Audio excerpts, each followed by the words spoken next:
해숙님 포도알 6개 초과되었습니다. 지옥으로 가는 형벌이 강제 집행됩니다. 바깥으로 나오시길 바랍니다.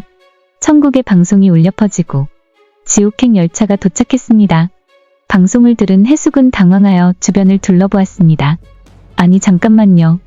아직 변명할 기회도 안 줬잖아요. 해숙은 지옥행 열차에 서자마자 빨려 들어갔습니다. 낙준과 소미는 붙잡을 시간조차 없었죠. 낙준은 빠르게 움직이는 지옥행 열차를 따라잡았지만 소용없었습니다. 멀리서 소냐는 울듯한 표정으로 해숙이 잡혀가는 것을 바라보았습니다. 소미는 이미 울고 있었죠. 해숙은 까마득한 어둠 속으로 서서히 사라져갔습니다. 낙준은 곧바로 센터장실로 달려갔습니다. 낙준은 숨을 헐떡이며 문을 열었습니다. 센터장님, 해숙이를 다시 천국으로 데려올 수 없습니까? 센터장은 난처한 표정으로 고개를 저었습니다. 안 됩니다. 천국은 엄격한 시스템으로 운영됩니다. 심지어 제 쌍둥이 동생 염라대왕의 권한도 넘지 못하는 규칙입니다. 낙준은 두 손을 꽉 움켜쥐었습니다. 그런 방법은 없는 겁니까? 센터장은 조심스럽게 말했습니다. 방법이 하나 있긴 합니다. 낙준 씨가 지옥에 가서 직접 데리고 와야 합니다. 지옥에는 새로운 법이 생겼는데 자신의 과업을 깨닫고 죄책감과 슬픔에 시달리게 되는 형벌이 존재를 합니다. 배우자인 낙준 씨가 대신 지옥의 고통을 경험할 수도 있는 리스크가 존재합니다. 낙준은 숨을 삼켰습니다. 센터장님, 제 와이프는 평생을 저를 위해서 살았습니다. 이번엔 저도 그 정도 각오는 되어 있습니다. 센터장은 고개를 끄덕였습니다. 낙준 씨가 가서 특정 조건을 충족시키면 천국으로 소환할 수 있습니다. 만일 조건을 충족하지 못한다면 낙준 씨도 천국으로 돌아오지 못할 수도 있습니다. 낙준은 단호하게 대답했습니다. 가겠습니다. 센터장은 눈을 감고 말했습니다. 당신의 선택을 존중합니다. 그렇게 해서 낙준도 해숙을 따라 지옥으로 출발을 하게 됩니다. 낙준은 지옥의 문을 통과했습니다. 지옥 관리자는 위압적인 존재였습니다. 다시는 못 올 수도 있습니다. 모든 책임은 당신이 지셔야 합니다. 숙지하셨나요? 낙준은 고개를 숙였습니다. 알겠습니다. 무엇이든 하겠습니다. 관리자는 다시 한번 물어봤습니다. 당신이 생각하는 지옥은 다를 겁니다. 그럼 출발하겠습니다. 낙준은 해숙을 구하기 위해 지옥 속으로 빠져들어갔습니다. 한편 해숙은 쇠사슬에 묶여 작은 방 안에 앉아 있었습니다. 그녀의 앞에는 거대한 스크린이 있었고 그 스크린에는 낙준이 지옥에 도착한 모습이 비춰지고 있었습니다. 해숙은 눈을 질끈 감았습니다. 낙준 씨가 왜 지옥으로 오게 됐지? 그러나 소용없었습니다. 그녀의 형벌은 바로 사랑하는 사람이 고통받는 모습을 지켜보는 것이었습니다. 해숙은 울부짖었습니다. 내가 잘못했어. 낙준 씨, 나 때문에. 해숙은 손톱이 부러져라 쇠사슬을 잡아당겼습니다. 한편 소미는 해숙이 사라진 이후 심하게 불안정해졌습니다. 그녀는 무언가 기억이 난 듯 종종 혼잣말을 했습니다. 사장님, 내가 그분을 다치게 했어요. 소냐는 조심스럽게 소미에게 다가와 등을 부비었습니다. 소미는 눈물을 흘리며 이야기했습니다. 나는 용서받을 수 있을까? 지옥 내부에 도착한 낙준은 해숙을 찾기 위해 이동을 하고 있었습니다. 끊임없이 밀려오는 고통받는 영혼들의 절규 억울함이 지옥을 울려 퍼지고 있었습니다. 그는 이를 악물고 버텼습니다. 해숙이를 다시 데려가려면 견뎌야 한다. 그에게 계속해서 시험이 주어졌습니다. 지옥의 낭떠러지에서 영혼들은 서로 살겠다고 서로를 밀어내고 있었습니다. 낙준도 발을 헛디뎌서 불구덩이로 빠질 뻔했었지만 정신을 차리고 이동을 하게 됩니다. 해숙은 쇠사슬에 묶인 채 계속해서 스크린을 바라봐야 했습니다.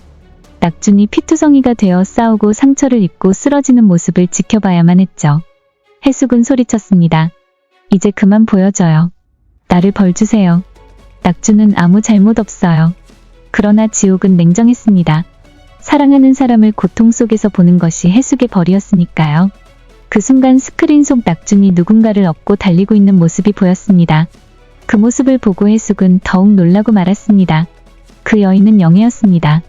지옥에서 이동 중에 힘이 빠졌던 영애가 쓰러졌던 것이었죠. 낙준은 쓰러진 영애를 업고 지옥의 황량한 들판을 힘겹게 지나고 있었습니다. 그의 온몸은 상처투성이었지만 포기하지 않았습니다. 해숙이도 영애도 반드시 데리고 나간다. 낙준은 이를 악물고 발을 내디뎠습니다. 잠시 후 정신을 차린 영애는 젊어진 낙준의 모습을 보며 어리둥절해했습니다. 누구세요? 낙주는 영애를 바라보며 부드럽게 이야기했습니다. 나는 해숙님의 남편 낙준이야. 영애야, 사장님이 널 기다리고 있어. 함께 돌아가자. 영애는 놀란 표정으로 그를 바라보다가 이내 서럽게 울었습니다. 저는 무당을 찾아갔었어요. 해숙 사장님이 저를 기다리고 있다고 해서 가던 중이었어요. 그런데 차에 치였어요. 그리고 열차를 타고 왔는데 지옥역에서 끌려왔어요. 낙주는 조용히 울고 있는 그녀의 등을 토닥였습니다. 괜찮아. 이제 다시 시작할 수 있어. 우리 함께 가자. 멀리서 지옥 관리자들이 그를 지켜보고 있었습니다. 지옥의 시험은 마지막 단계에 돌입했습니다. 관리자는 낙준 앞에 나타나 이야기했습니다. 마지막 선택을 하십시오. 한 명만 구할 수 있습니다. 누구를 데려가겠습니까? 낙준은 단 한순간의 망설임도 없이 대답했습니다. 둘 다 데려가겠습니다. 어떤 대가를 치르더라도. 관리자는 말했습니다. 그러면 당신의 존재를 걸고 증명하십시오. 저쪽의 불구덩이로 빠질 수 있겠습니까? 낙주는 영애를 내려두고 홀로 거대한 불구덩이 앞으로 걸어갔습니다. 지켜보던 해숙은 울부짖었습니다. 낙준씨 안 돼요. 제발 멈춰요. 영애도 흐느꼈습니다. 제발 저 때문에 그러지 마세요. 그러나 낙주는 부드럽게 미소 지으며 말했습니다. 우리 와이프 그동안 고생했으니 그걸로 충분해. 나는 정말 우리 해숙이 만나서 그동안 행복했으니깐. 낙주는 망설임 없이 불구덩이 속으로 뛰어들었습니다. 순간 지옥 전체가 강한 빛으로 물들었습니다. 마지막 시험은 숭고한 희생이었습니다. 낙준이 스스로 지옥불에 뛰어듦으로써 시험은 통과를 했고 해숙과 영애 그리고 낙주는 눈부신 빛 속에서 깨어났습니다. 그들이 눈을 떴을 때 소미와 소냐가 달려와 그들을 반겼습니다. 소미는 울먹이며 이야기했습니다. 사장님하고 낙준씨, 다시 못 보는 줄만 알았어요. 해숙은 주저앉아 하늘을 바라보았습니다. 낙준씨 고마워. 잘못했으면 여보가 죽을 뻔했어. 다시는 그러지 마요. 나도 포도관리 잘할게요. 눈을 뜬 낙준도 안도의 미소를 지었습니다. 그 순간 천국의 하늘에서 따뜻한 빗줄기가 내려왔습니다. 며칠 후 천국 회관에서 소미는 해숙과 함께 천국 기록부를 넘기고 있었습니다.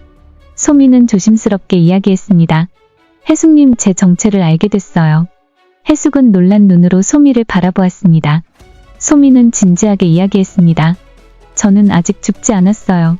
병원에서 식물인간 상태로 누워있는 중이에요. 지금 저는 임사체험 중입니다. 해숙은 당황했습니다. 소미는 이어 말했습니다. 그리고 저 예전에 낙준씨를 다치게 한 뺑소니 사고의 가해자였어요. 술에 취해 운전하다 사고를 냈었어요. 그 죄책감 때문에 해숙님 집 근처를 맴돌았고 그래서 영애님의 모습을 기억하게 된 거예요. 소미는 고개를 숙이며 이야기했습니다. 제가 그때 도망치지 않고 책임졌다면 모든 게 달라졌을까요? 해숙은 갑자기 자신이 그토록 힘들게 살았던 세월이 떠올랐습니다. 그리고 자신의 남편을 다치게 했던 가해자가 소미라는 사실을 믿기 힘들었죠. 소미는 눈물을 흘리며 이야기했습니다. 저는 항상 낙준씨가 누워있는 모습을 보면서 견디기가 힘들었어요. 죄송하다고 꼭 사과하고 싶었어요. 그런데 두 분 다 돌아가셔서 어찌해야 할지 몰랐는데 제가 이곳에 오게 되었네요. 저는 죽으면 지옥에 가겠죠? 해숙은 소미를 바라봤습니다. 왜 소냐가 소미를 알아봤는지 알 것 같았습니다. 낙준씨를 다치게 하고 죄책감에 매일 찾아왔던 그녀를 소냐는 기억을 하고 있었고 왜 그녀가 낙준씨의 이름만 기억했는지도 알 것 같았죠. 그 모진 시간은 어쩌면 소미 때문에 벌어졌던 일이라는 게 믿기 힘들었지만 이제는 모두 천국에 온 시점에 다 의미가 없었습니다. 해숙은 소미에게 이야기했습니다.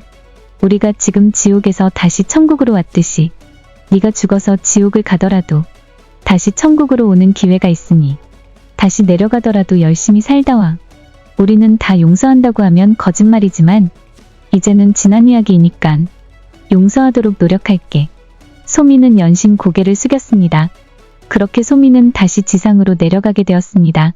시간이 얼마나 흘렀을까요? 낙주는 여전히 천국 우편부로 일하고 있었습니다. 그는 해숙과 영애가 웃으며 살아가는 모습을 멀리서 지켜보고 있었습니다. 센터장은 다가와 조용히 말했습니다. 그대의 소원이 이뤄졌군요. 낙주는 고개를 끄덕였습니다. 네, 이것으로 충분합니다. 그는 품속에서 한 장의 소원 편지를 꺼냈습니다. 사랑하는 이들의 행복을 지켜볼 수 있게 해주세요. 편지는 천천히 빛나며 하늘로 올라갔습니다. 소미는 병원 침대에서 눈을 떴습니다. 눈물이 맺힌 눈으로 천천히 천장을 바라보았습니다. 그리고 속삭였습니다. 고맙습니다. 모두 정말 고맙습니다. 창밖에는 따스한 봄바람이 불고 있었습니다.